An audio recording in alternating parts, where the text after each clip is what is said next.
it's a very, very solid game that has a few missteps. And, like, that's okay. Yeah.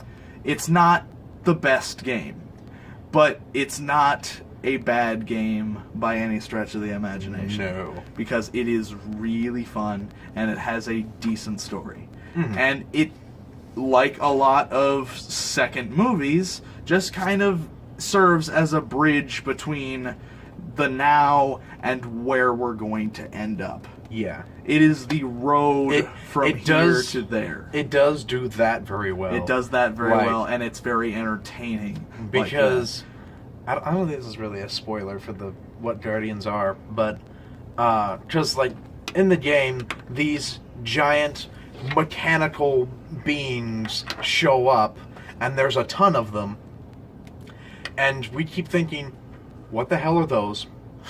What are they going to do to us? And how do we stop it? Well, we find out what they are.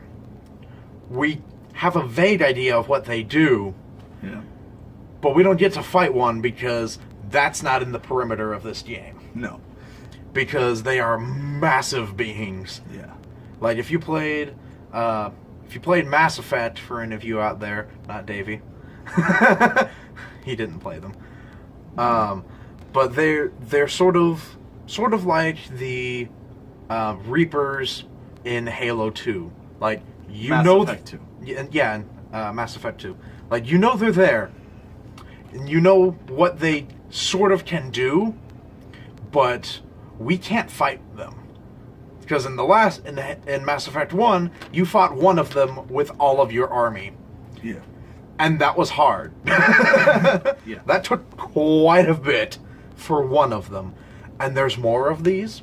That's sort of how this one kind of deals with the Guardians. So, we know they're there. It's introduced it to us. Shit's gonna happen in 6. Yeah. Like Reclamation. In a lot of games, like I've never felt once I finished a game like, okay, where's the next one? Like I did with this game. Yeah. Because it ends. Just ends. It's over. It is not just a cliffhanger. It is a cliff jumper. It's like Desolation of Smoke. Yeah. Okay, when's the next one? You're gonna make me wait? Yeah. Sort of that feeling. Which, whenever you're a big Halo fan like me, and you're only able to play it, like, for 2 nights, basically, you kind of feel that way, because I want more. I want more. I want more of the story. Yeah. But it's a solid game that has a few missteps in its campaign. And I guess we should mention the Warden. I mean, it's the same dude who starts off as a boss fight, but then just becomes an enemy type. Yeah. Well, it's like a boss fight, and then they give it to you again. And again. And then they give it to you again. And again. And they give it to you 3 times at a time. Yeah. And you're just like... And especially when you're playing on like a harder difficulty, because I'm like working through it on heroic, and it's just way harder than it needs to be. It's just a bigger bullet shield then. Well, it's just like because in normal you can shoot him in the face, but like in heroic you can't shoot him anywhere but the back. Yeah. And Master Universe, Buck, protect me. It's just way harder than it needs to be. Oh yeah, by the way, Nathan Fillion is the he returns as his ODS. He reprises his ODST role, but now he's a Spartan. And so now he is the master of the universe. He's the master of the universe, Nathan Fillion. I have the Fillion. So that's about what we think of the campaign. It's really good. It's a fun game, but there's a few missteps that are a little bit too glaring to overlook. What do we want to rate the campaign? Like just the campaign? I'll rate the campaign. I personally will rate the campaign a 4.5. Not quite a 5. Not quite a 5. because it's not quite great, Mm-hmm. but it is good. Yeah. It's very good. Where would you It say? is.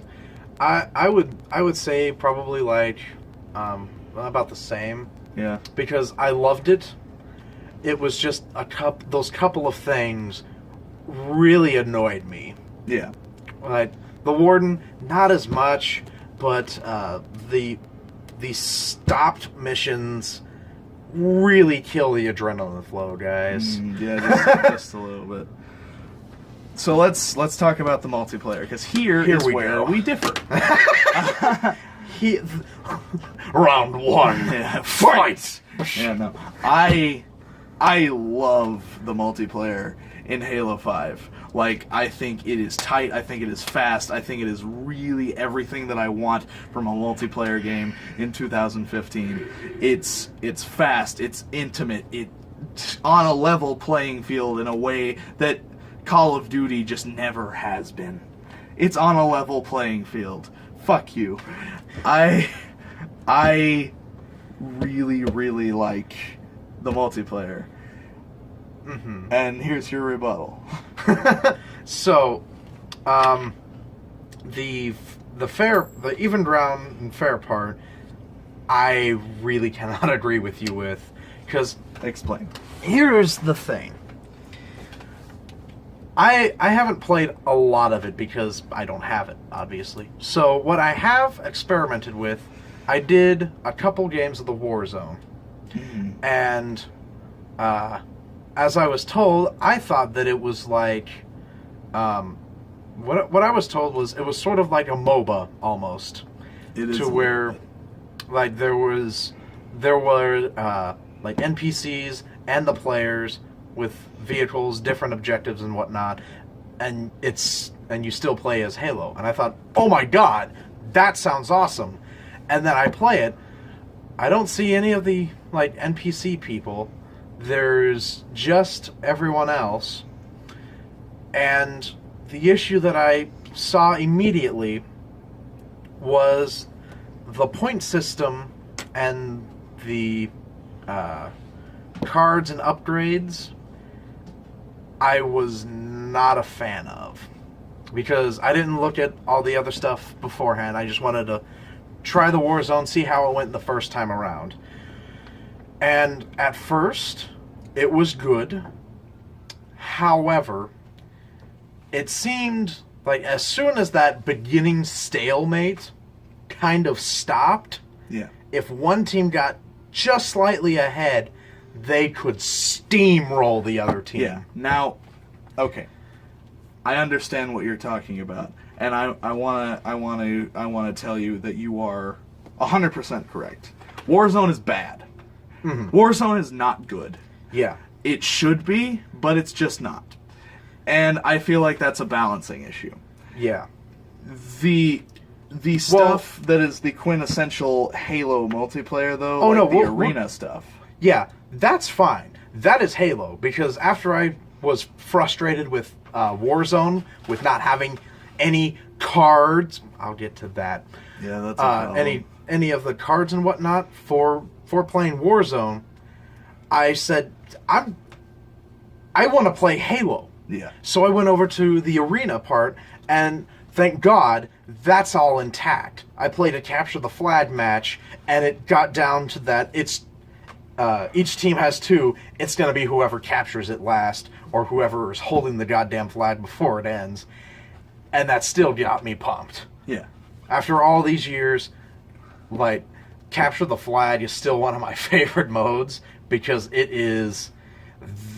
that is stress. That is stress for you. Yeah. But the Warzone, because it also doesn't explain exactly how it works. There's a separate video somewhere, probably on YouTube, that explains how it all works. But I think I've seen glimpses of it, and it even it answers its own questions of, that's a really dumb idea. Why does it do that? And the answer that they give in the video is literally, because it's more manly. Man up, bitch. And basically in that voice. Yeah. Because it's supposed to be a drill sergeant telling you how these things work. Yeah. And that's not how you answer logical questions. Yeah. I really don't understand why you're doing this. Yeah. Because you've got the microtransactions, which on a fair playing field this is not, because we know that they have made oodles of money on these microtransactions in the first month. Yeah. Because for the grand tournament, whenever that happens, because the tournament money was going to be raised via the microtransactions, had $700,000 put into it 2 weeks after Halo 5's relaunch. Yeah.